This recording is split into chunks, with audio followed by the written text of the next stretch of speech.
Diogo Alarcão, os seguros de saúde são cada vez mais usados como complementaridade ao Sistema Nacional de Saúde. Como é que eu posso escolher e saber que estou a escolher bem um seguro de saúde para mim?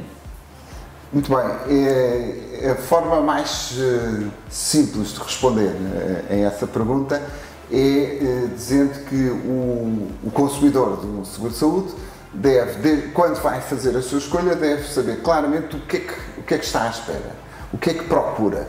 Eu procuro cirurgias, procuro consultas, procuro medicamentos, portanto, conhecer o que é que eu preciso para aquele seguro de saúde ajuda muito na escolha do seguro de saúde que vai dar, no fundo, resposta às minhas necessidades. Estamos a falar com Diogo Alarcão, que é administrador da Autoridade de Supervisão de Seguros e Fundos de Pensões. Vamos falar sobre uma área que é especialmente sensível e também especialmente importante para as pessoas, que é esta dos seguros de saúde, como escolher, como obter o melhor e como não ter surpresas no final.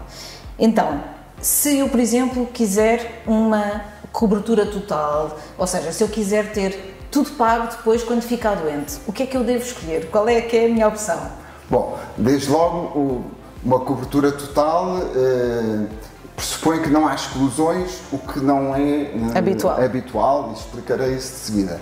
E depois também ter presente que uma cobertura total, assim, quanto maior é a cobertura, maior é o esforço financeiro, ou seja, maior é o prémio, portanto, o que vou pagar. E, portanto, na escolha que faço do seguro de saúde também devo ter presente isso. Há um conjunto de coberturas que são as mais comuns, e que normalmente as pessoas procuram, como seja desde logo as consultas, mas também os medicamentos, exames de diagnóstico, muito importantes e que muito caros, a hospitalização, o parto. Estas são, digamos assim, aquelas coberturas que normalmente as pessoas procuram e que, portanto, eu quando vou procurar um seguro de saúde, se tiver a idade ou ainda de ter filhos, pois a questão do parto é importante, se calhar já for mais velho, já é menos relevante. Há depois duas outras coberturas que são mais caras e que, portanto, exigem um esforço maior, mas que estão a ter cada vez maior procura, que é a oncologia, as doenças oncológicas e a estomatologia. Portanto, na escolha do seguro de saúde, devo ter em consideração isso. Mas depois também devo ter em consideração as exclusões. Bom, as exclusões mais habituais são, desde logo, as pré-existências, portanto, as condições de saúde pré-existentes que não são cobertas, como é natural. E depois há mais uma série, por exemplo, emagrecimento, estética, doenças do foro psicológico e psiquiátrico, que normalmente também não são incluídas. Eu ia precisamente falar disso. Fala-se muito de saúde mental, mas a maior parte dos seguros ainda não cobre essa área. Pode cobrir, mas tem um esforço acrescido. Ou seja, quando eu falo da questão do foro psicológico ou, por exemplo, de consumos, álcool e droga, o risco é muito maior e, portanto, é evidente que as seguradoras têm que ter mecanismos de mitigação desse próprio risco. Mas, por exemplo, porque a questão do burnout e das doenças psicológicas em ambiente de trabalho começa a ser cada vez maior, também é verdade que começam a surgir em apólices mais comuns, por exemplo, algum apoio na área da psicologia. Uma nota também que acho que é importante, porque as pessoas muitas vezes esquecem, é que existem outras exclusões que decorrem do facto de existirem outros seguros que cobrem temas específicos. Por exemplo, os acidentes pessoais. Ou seja, muitas pessoas pensam que, bom, eu estou na prática de desporto, faço um entorse e o meu seguro de saúde cobra ou não? Pode não cobrir, porque muitas vezes o que acontece é que precisamente há seguros de acidentes pessoais para esses casos específicos. O outro caso, menos, enfim, mais fácil de perceber, mas ainda assim que pode gerar alguma confusão, são os acidentes de trabalho. Os acidentes de trabalho são cobertos por um seguro obrigatório de acidentes de trabalho e não pelo seguro de saúde. Portanto, é preciso educar, é preciso informar as pessoas para que, quando façam as suas escolhas, as façam de uma forma consciente. Estamos a falar sempre de seguros, mas há outras opções no mercado, que não são seguros de saúde, que são cartões de saúde, planos de saúde. Qual é a diferença? Total. E é importante que as pessoas percebam que uma coisa é um seguro de saúde, outra coisa é um plano de saúde. E há desde logo uma diferença muito importante, que é o risco. No seguro de saúde, o risco é tomado pela seguradora. Portanto, eu ao contratar um seguro de saúde, estou a transpor para a seguradora o risco de eu ter uma doença. Enquanto que no plano de saúde, não, o plano de saúde é um cartão de descontos. E que, portanto, o risco continua todo do meu lado. Sou eu que vou pagar tudo. Enquanto que no seguro de saúde, em princípio, a seguradora vai pagar as coberturas que estão cobertas e eu, quanto muito, posso pagar uma franquia ou posso fazer um copagamento. Mas há aqui uma diferença significativa, é que, de facto, num há transferência de risco e no outro o risco fica todo do meu lado. E já agora há outra diferença importante, é que os seguros de saúde são supervisionados e regulados pela ASF, os planos de saúde não são.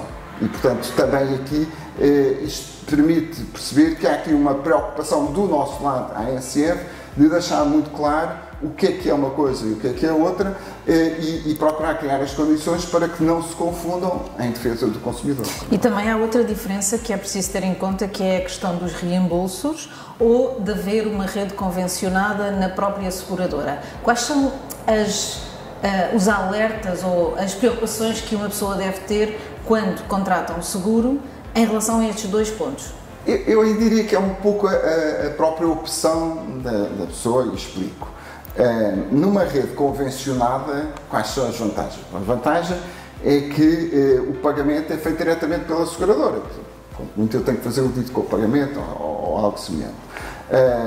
Qual é a desvantagem? É que eu tenho que escolher um prestador de saúde que esteja convencionado, que esteja nessa rede. Bom, cada vez mais as redes são bastante amplas e, portanto, a conjugação da vantagem de o pagamento ser feito pela seguradora e eu ter o médico ou a especialidade que procuro é grande. No caso de não ser através de uma rede convencionada, o que é que significa? Significa que eu posso escolher livremente o prestador de serviço, portanto, e acontece, às vezes já há médicos que não têm convenções com as redes. Não deixa de ser mau, o que significa que eu tenho que pagar e depois sou reembolsado pelo esforço que fiz. Portanto, eu não diria que uma é má e a outra é boa. Tudo dependerá do objetivo e dos médicos ou dos prestadores de saúde que eu estou habituado ou que quero aceder. Do seu ponto de vista, deve-se fazer um seguro de saúde mais cedo do que mais tarde? E qual é que é a ideia da mudança? Ou seja, eu devo estar sempre a perceber quais são as melhores opções ou tenho mais vantagens em permanecer na mesma seguradora do princípio ao fim da vida? Bom, em relação à primeira questão, quando é que nós devemos fazer um seguro de saúde, mais uma vez, não há uma resposta imediata e porque vai depender das disponibilidades financeiras, do próprio estado de saúde da pessoa. O que nós temos observado é que cada vez há mais pessoas a contratar seguros de saúde. E seguros de saúde individuais e seguros de saúde de grupo. Explico. Portanto, há muitas pessoas que estão a optar por elas próprias fazerem o seu seguro de saúde, que, obviamente, se eu sou mais novo, se calhar tenho que ter outro tipo de coberturas e as próprias seguradoras, os prémios são, obviamente, menores, porque o risco é menor. Mas há também um grande crescimento nos seguros de grupo. O que é que são os seguros de grupo? Os seguros de grupo de saúde são aqueles que são disponibilizados pelas empresas aos seus colaboradores e esses têm crescido também imenso.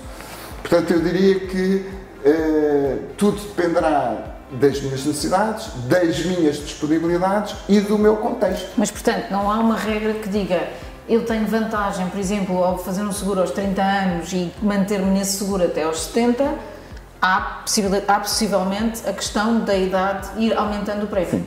É um facto, ou seja, à medida que eu vou envelhecendo, o prémio vai aumentando. E é uma discussão que se deve ter e que, enfim, a ASF também tem vindo a promover, no sentido de encontrar soluções que me permitam uma maior mutualização do risco de saúde. Para quê? Para que haja uma maior previsibilidade da evolução do prémio. Porque o ideal, de facto, é que uma pessoa que faça um seguro de saúde aos 30 anos possa chegar aos 60, aos 70 e não ver o seu prémio ser aumentado de uma forma exponencial. Ou pelo menos saber isso. Ou pelo menos saber, ser informado de que vai acontecer isso na sua vida, como uma prestação da casa. Mas isso sim, ou seja, hoje em dia nos avisos de pagamento já as seguradoras são incentivadas a apresentar um conjunto de informação que permite perceber o que é que teve, qual é a influência no prémio. Se é uma questão de sinistros, se é uma questão da inflação dos custos médicos, enfim. Portanto, nós temos na ASF esta preocupação de cada vez mais fazer com que os operadores de mercado sejam transparentes e informem o consumidor das razões pelas quais o prémio aumenta ou a franquia aumenta. Sim, nestas questões a informação é fundamental. Por isso é que estamos aqui. Muito obrigada.